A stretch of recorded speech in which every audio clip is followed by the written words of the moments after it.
来看一下今天的作业，先来看一下这个眼部，这个眼部画的非常不错，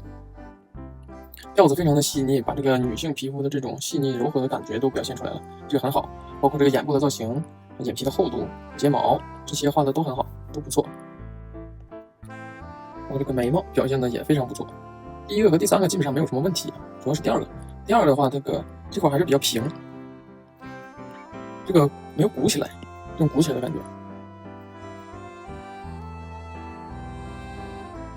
把这个位置给它塑造一下，这里就鼓起来了。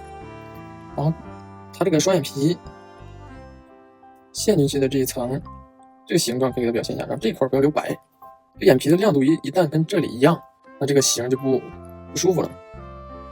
它里边最亮的就是这个高光，然后其次就是这一片高光，一个是眼珠上的高光，一个是这一片的高光。其他部分如果一样亮的，就会体积上就会出问题。这个位置内眼角这里少了个结构，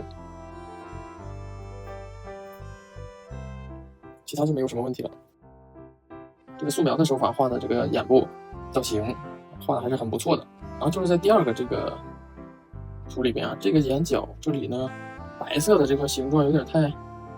勾过来了，然后和下面这个形是接上了，导致内眼角这个造型呢不是特别清楚，这个造型表现的。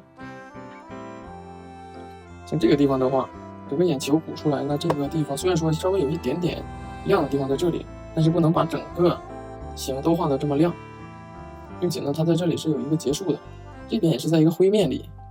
这样它才符合整体的这个体积造型。然后这条转折，这个下眼睑厚度的这个边儿别画得太重，整个眼部的造型啊，这种素描的关系啊，然后这个眉毛啊，这个都画得非常好，就是注意一下这些细节上的形再完整一点，再给它完善一些。留白的地方不要太多。它这个眼眶的下边缘稍微的靠下了一点，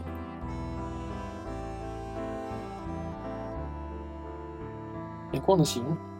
这里就太靠下了。这眼部画的是效果还是非常不错的，包括眉毛的细节也都很好。然后这个老年人他的眉毛会更粗一些，更浓一些，就他要有几根比较粗的这个眉毛，更符合他的质感。因为人随着这个上了年纪的话呢，眉毛会逐渐的长粗，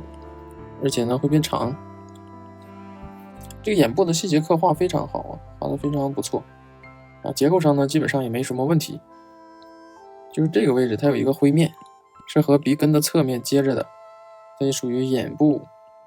周遭造型，可以呢把这个交代出来。